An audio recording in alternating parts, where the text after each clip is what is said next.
skies turn to brown, and thoughts will fly higher till the earth brings them down. Forever caught in desert lands, one has to learn to disbelieve the sea. Alright, rounding off side one, we got the 7.5-minute track Madman Moon, making it the longest track on side one. And now, this song here is where the album might get a bit controversial, because I've heard extremely varying opinions on this song. Some people think it's extremely boring, and it's just 7.5 minutes of filler on the album, and then some people consider it one of the highlights of the album. I'm kind of in the middle, and my opinions kind of changed over the years. I never thought it was boring, and I never thought it was like the best song on the album. So I've always kind of been in the middle, but I have liked it better some days than others. And but right now I'm really digging the track. It's basically Tony Banks's romanticism. I keep hashing out that word romanticism, but it really is the best word to describe it. It's his romantic extravaganza of the album. Like, this song is all Tony Banks, completely written and composed by him, and it's just basically a showcase for his classical keyboard playing, with this long ass classical keyboard and synthesizer section in the middle. And this I could see how it would lose people if you're not into that kind of thing. Like, you could kind of say like, okay, like, what's this building up to? And then it doesn't really build up to anything. It's just kind of like, it's just there in the middle of the song, and then it kind of repeats with the melody in the beginning of the song. So I can see why a lot of Genesis fans kind of consider it filler, but I consider that middle classical piano section to be like extremely beautiful, extremely emotional, and just, you know, only something that Tony Banks could really pull off. And the rest of the song is pretty great as well. I mean, Phil Collins, he's not really putting too much passion into the vocals, but they're very pretty, they're gorgeous vocals. And Steve Hackett's guitar in the background just kind of like lifts the song and gives it this like, kind of feel to it. And yeah, overall, it's a pretty good song. Again, it has that bookend feel to it with like the lengthy piano section in the middle, which I consider the best part of the song, but I'm crazy, so what do I know? And then they shoehorn this little piece in, this little upbeat part with the, hey man, I'm the sad man, boy have I news for you. And I really feel like this part of the song doesn't really belong. I mean, it's not bad or anything, but it just feels like, again, like Phil Collins is trying to like imitate Peter Gabriel, you know, with like the exaggerated British accent, and it just doesn't really do anything for the song. It's kind of like jolting at first, like when you hear it, you're like, oh, what's this? And again, the vocals are kind of overcrowded. So it could have gotten a 9.5 for me, but I'm just going to give this one a 9. I know, very generous score for a controversial song, but I just love Tony Banks' classical piano playing, and Steve Hackett's soaring guitar work really elevates it. So yeah, great song. And then we flip it over to side 2, which, as I mentioned before, I consider the weaker side of the album, but it still has lots of gems. So let's dive in.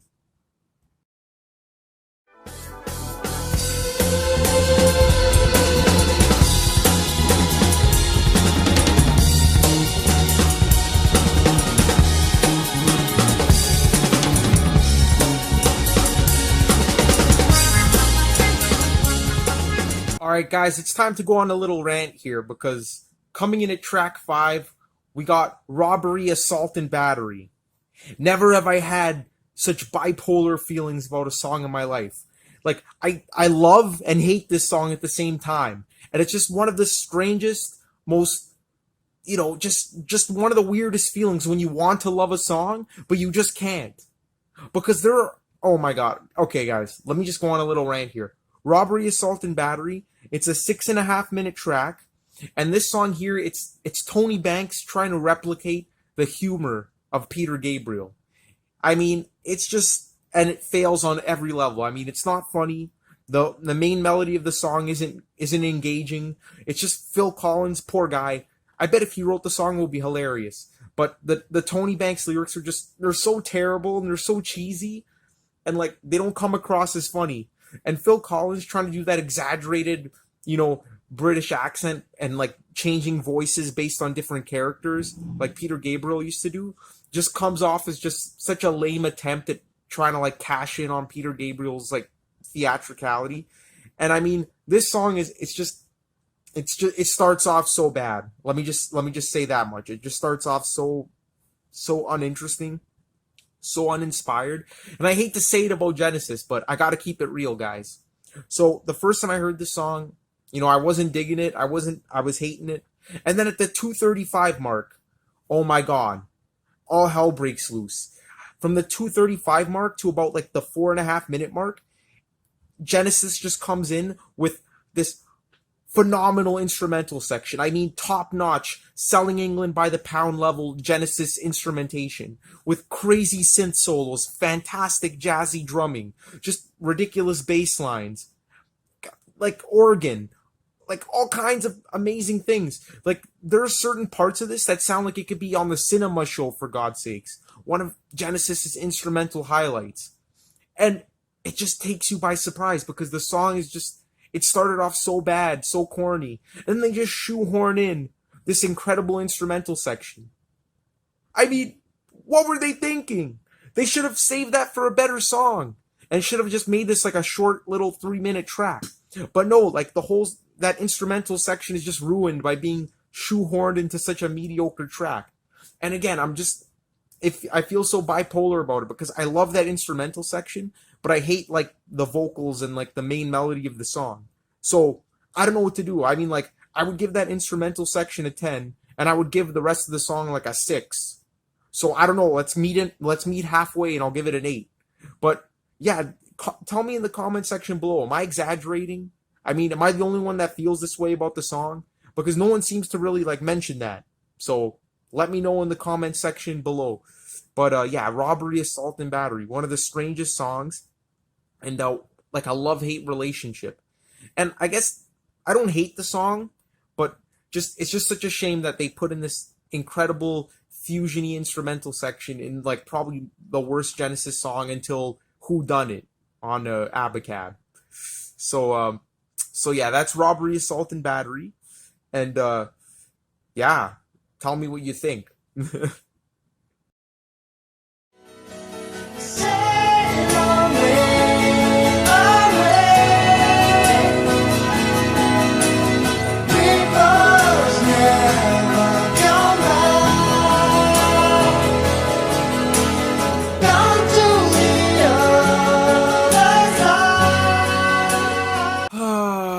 Ripples. Fucking ripples, man. Fucking ripples. This song here is beautiful. It's the definition of the word beautiful. Best song on the album. Hands down. Okay. Dance on a Volcano and Entangled are up there. And Squonk. But Ripples takes the award for best song on the album. This is 8 minutes of pure Genesis balladry bliss. And I mean, this is one of the greatest ballads of all time. And just, oh man, an incredible song that might not hit you very hard on the first listen. But trust me, over the years, this will like weave its way into your brain as one of the highlight songs of Genesis's entire career. I mean, it's just gorgeous. I mean, it starts off with some of the most beautiful Phil Collins vocals ever. I mean, when he was singing on the other ballads, like the beginning of Entangled, you know, Madman Moon, it sounded like he wasn't putting too much passion into it. But with Ripples, it's a whole different story. I mean, his laid-back vocals just perfectly suit the song and just add to the atmosphere. And there's just something so ominous about this song, something so haunting, kind of like the outro of Entangled, but extended over an 8-minute track, which makes it just a masterpiece. And I mean, the chorus of the song, everyone seems to talk about the chorus. It's the only thing that's kind of like worn a little bit thin on me over the years, because it is kind of repetitive.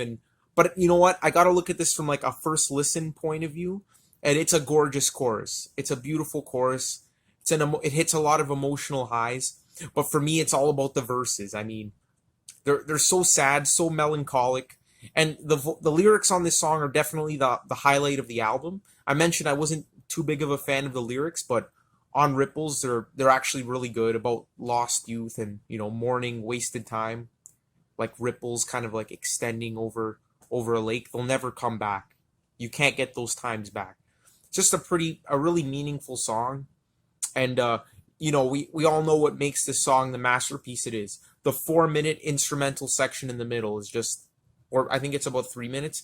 It's just one of the highlights of Steve Hackett's entire career.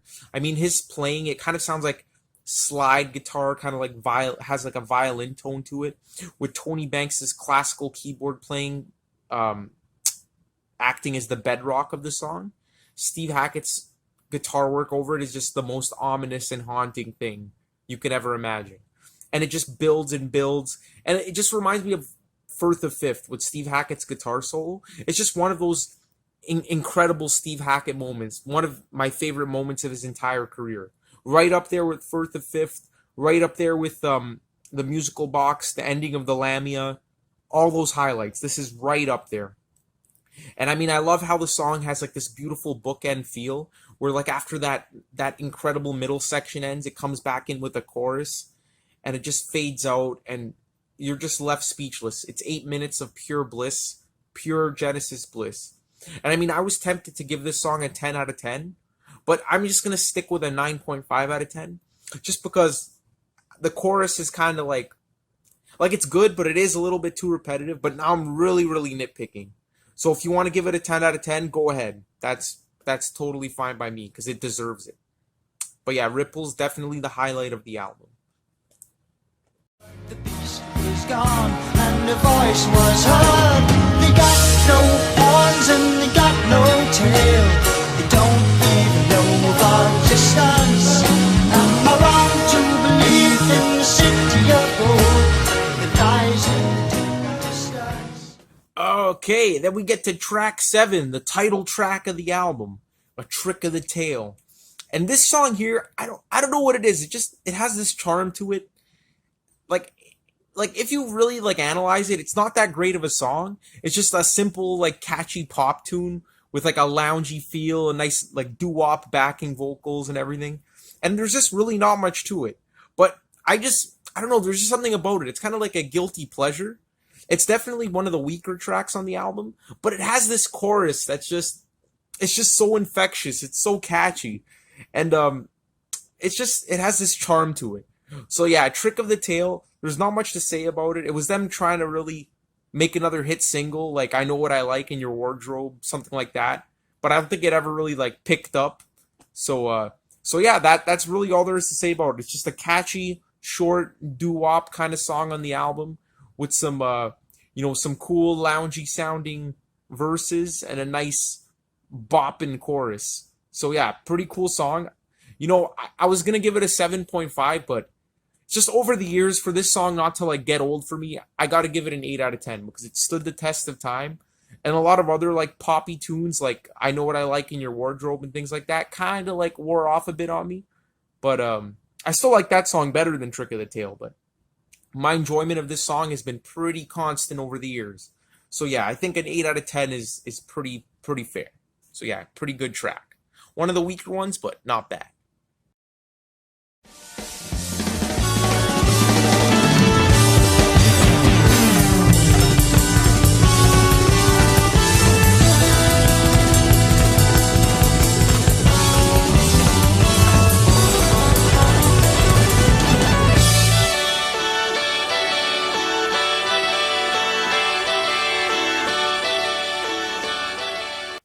Okay, guys, so now closing out the album, we got the instrumental track, the fan favorite, Los Endos. Perfect title. I love that.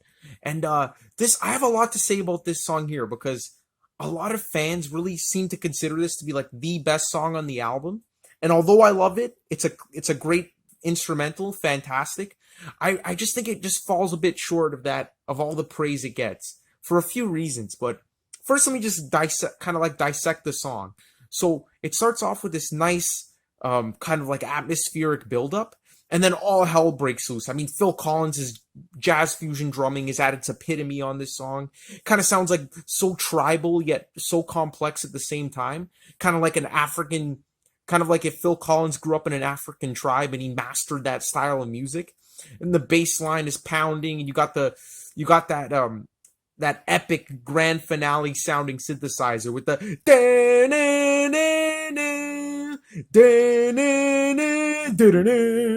It's just really cool shit. And when I first heard this, I was honestly like blown away. It's incredible. And that goes on for about 2 minutes, and it kind of just, maintains the same feel, the same like jazz fusion feel. Then all of a sudden it winds down a bit, reprises Dance on a Volcano's main riff before going back into that jazz fusion drumming. And then it reprises, this is a really cool part here, it reprises the intro of Dance on a Volcano, but with Mellotron and the choir effect. And it makes it sound so, honestly, so epic. And then what happens after that? Then basically the band ends up doing like a Dance on a Volcano reprise, and then it reprises Squonk at the end. And the last minute and a half of the song is just a reprise of Squonk. And that's a really awesome moment when that reprise kicks in. And then the song kind of just fades out, and Phil Collins kind of pays tribute to Peter Gabriel. You can hear him saying, "There's an angel standing in the sun," which is a throwback to Supper's Ready, obviously, from Foxtrot. Kind of like a nice send-off to Peter Gabriel, which is, you got to respect these guys for doing that. After all, like, the bickering and all that shit. Like, they were really friends deep down inside. And then the song ends. And I feel like at the runtime of about 5 minutes, this song is just too short for all the musical ideas that it wants to expand upon. I mean, if you look at the runtime, about half the song is just a reprise of Squonk and Dance on a Volcano. And don't get me wrong, these reprises are fantastic. They sound amazing, and they do something different. They don't just repeat the original song. But I feel like that crazy jazz fusion part in the first 2.5 minutes should have been like really expanded on and just given the time and space to do its own thing. So I really think that this song kind of fell short of its potential in that sense. And it is fantastic. I mean, I am going to give it a 9 out of 10, but I feel like it could have been so much more if they just stretched it out to like about 8 minutes or so and really let the song kind of like take on its own identity rather than being like, just half of a crazy jazz instrumental and the other half being a bunch of like reprises. So I don't know. I have mixed emotions on it, and I don't think it's like the greatest thing ever that Genesis ever made, but it's really strong, and it's a great way to close out the album, giving it a nice bookend feel. I mean, everything about this album is a bookend feel. I mean, think about it. Ripples, Madman Moon, not Los Endos. Ripples, Madman Moon. Those are the only two I could think of. Robbery, Salt and Battery.